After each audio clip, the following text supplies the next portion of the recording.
Hi children, now we are going to study the words that use V sound.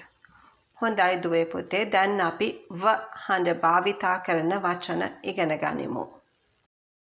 V අකුර මේ වචනවලදී V හඬ ඇති කරනවා.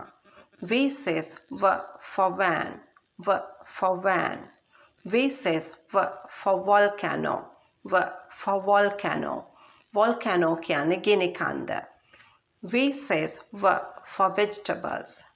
V says V for vegetables. Vegetables කියන්නේ එළවලු. V says V for violin. V for violin. And V says V for village. V for village. Village කියන්නේ ගම.